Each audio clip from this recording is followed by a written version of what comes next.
This was a pop quiz, the physics pop quiz 1, the MCQs pop quiz 1. Question number 1, any doubt? No, sir. Question 1, any doubt? No, sir. Question 2, any doubt? No, sir. No, sir. Question 3? No, sir. Question 3 is a doubt. Millimeter. In question 3, as you can see, which point, when we start to measure the length of the feather, which point we started with? 10. 10. So we started at 10 millimeter. Which point it ends? 29. It started from 10 and ending at 29. So how long is this? 7 centimeters. No, the top is a millimeter, bottom is in centimeter. If it was in, yeah, here it is 1 and then it will be 1 point, like 2.9 and then we subtract. 1. So this will be there, it will come out as 1.9, but this is 1 and this will be 2.9. And when we subtract them, we'll get 1.9. But the answer is in millimeter. There is no 1.9 centimeter. 19 is there, but not 1.9. Question 3, any doubt? Question 4. Question 3 was a discussion. Question 4, any doubt? No doubt. Question 5.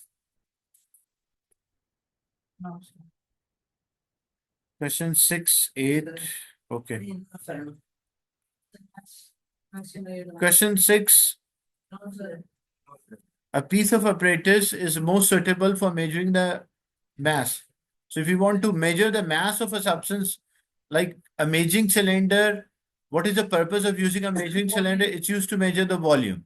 What is the purpose of the Newton meter? It is used to find the force, or we can also say weight. What is the purpose of the ruler?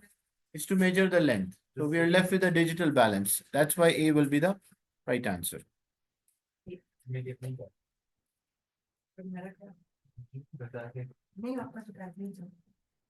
Question 7. Which is the vector quantity? Yes, sir. Great. Because it's a force. So it's a force, it has a direction, so it's acting downward. Question 3. Question 4 and 5 answers. Question 3 is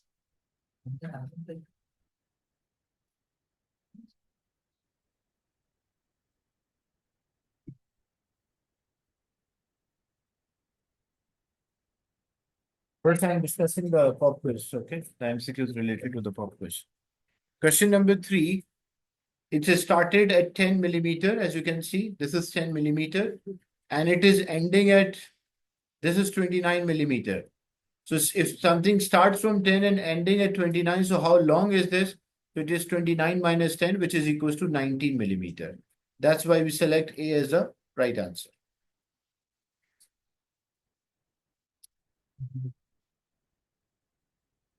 Question number 1, the answer was D. Question 2, the answer is C. Question 4, 5. Question number 8 though. 4 centimeter 5. 8. Next is question 8. Then how? Which diagram shows the correct? Question number 8, which vector diagram correctly shows Z as a resultant? Look, what is a category? If something is a resultant, it should start from tail and end at a head to tail rule we use. Whenever something is a resultant, it's from tail of the first to the head of the last. Now, when we draw these two vectors like X and Y, so if X and we want Z to be a resultant. So if X and Y is in this way, X is pointing upward, Y is pointing towards right. So what will the resultant of these two? The resultant of these two will be here, Z. Like if I say, if I'm applying two forces, like I am applying a force in X and force Y. So when I work out the resultant, what will the direction of the resultant? It will be like this, the resultant. So I don't understand. Look, the question is, which vector diagram correctly shows the force Z as a resultant? When you add the two vectors, you get the result as a Z. Now, I have vector Y and I have vector X. So I have to add vector X and Y to get the Z, and the direction of the Z for my resultant should be same as the figure. That will the answer. Now, if I use the like a like head to tail rule, I can draw any one of the vector first. Let's say I drew x first. So when I do x first, this is x. Then I will draw y. Y is towards the right hand side. So this is y. What is the resultant? Resultant is always from tail of the first to the head of the last. So means the resultant of this case, like the resultant of the first figure, should be pointing this way. But it is not pointing in this way, so it cannot be A. When you check option B, when you check B as well, like if you draw y or x, any one of them first, the resultant, the z should point in this manner, but it is not pointing in this manner. Now let's check option C. In option C, if I draw x and I draw vector y, what will the resultant? Resultant is from tail of the first to the head of the last. So when I join from tail of the first to the head of the last, so z should point in this manner. But here in C, the z is pointing in opposite direction. That's why D is a valid answer. So when you draw vector x, then you draw vector y. What is the resultant from tail of the first vector till the head of the last vector? That will be the resultant. Okay. That's why D is the right answer. Like D shows that if x and y are added, I will get z as a X result. and Y are like at the right angle. Add right angles. And so even though C, the direction is wrong. Why direction is wrong? Because when I add x to y, the C, in option C, the direction of a z is wrong. Because the direction of the z from first vector till the last vector I should draw in. That should be z, but it's pointed in opposite direction. So we have to take resultant force, like, yeah, so how do we know that which vector we have to take first? Resultant? No, the vector. Which You can vector? take any vector as first. Like example, let's say you are taking vector y first, okay? If you do vector y first, I will draw vector y. This is vector y. Then I will draw vector z. We can point it vertically as well. Which one? Y? Yeah. No, you have to draw relative direction correctly. Because as shown, because the y is all the cases, the y is toward the right hand side and x is always upward. So first I do y and then I will draw x. So y and x, and now from tail of the first to the head of the last, that will be the, yes. So can you draw the X on the other side? You cannot, which side? No. Yes, When you use a triangle method, like I got your question, you're saying we draw x here.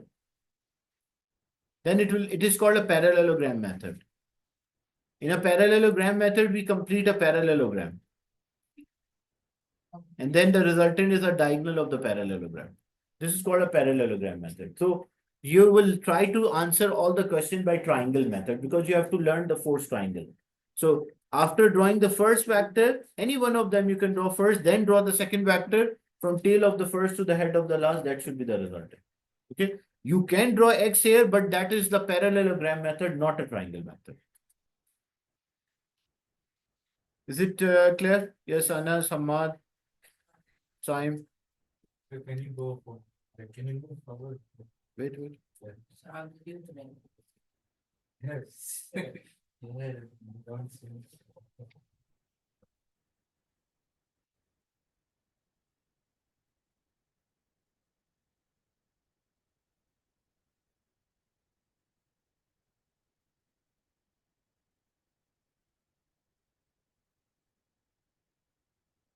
Next question 10, 9 doubt. Which list contain the scalar, two scalars and two vectors? Scalar means they should have no direction. And vector means the quantities must have a direction. Distance. This is a scalar quantity. Speed, time, velocity vector. So it has three scalar and one vector. That's why this cannot be. How's velocity? Velocity means it is a displacement in a unit time at a particular direction. Like how much distance we cover every second in a particular direction, we call velocity. Like if you travel speed in a particular direction, you can also use that. So Velocity is the first vector, and which is force is a vector, velocity is a vector, distance is a scalar, mass is a scalar. Force can be any direction. Like force always having a direction, downward, upward, right, left. So it's always specified by a direction. Here mass is a scalar, energy is a scalar, temperature is a scalar, momentum is a vector. Weight is a vector, acceleration is a vector, momentum is a vector, but speed is a scalar. We want two scalars and two vectors. Okay. Question 10, any doubt? Okay, next question for me. Question 11. Yes, yes, yes. Yes, sir. Yes. Say, sure. Even with all. हमने एक आता Look. 20 Look, a student investigates a pendulum. He measured a time for 20 complete oscillation. Like 20 vibration, he recorded a time for 20 vibration. He repeat the experiment 3 more times, as you can see here. Then what is the average? What is the average period of the pendulum?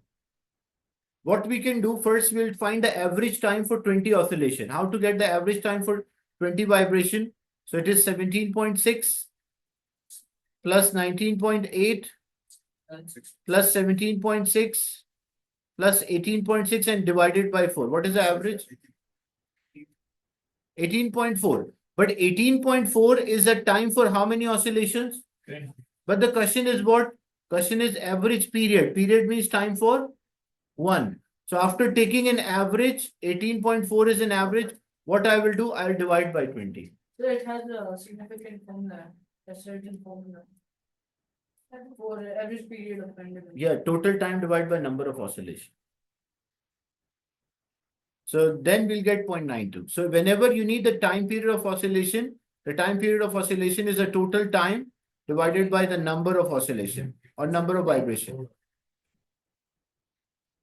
So this, when you get 18.4, that is average time, but that is average time for how many oscillation? 20. We need for 1. That's why we divide the total by 20.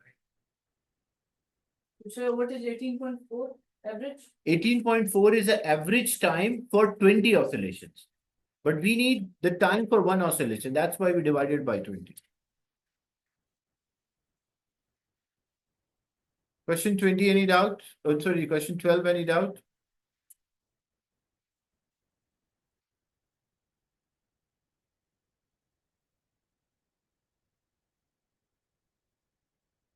For question 13, a pendulum makes 15 complete swings, 15 vibration in 2 minutes and 40 seconds.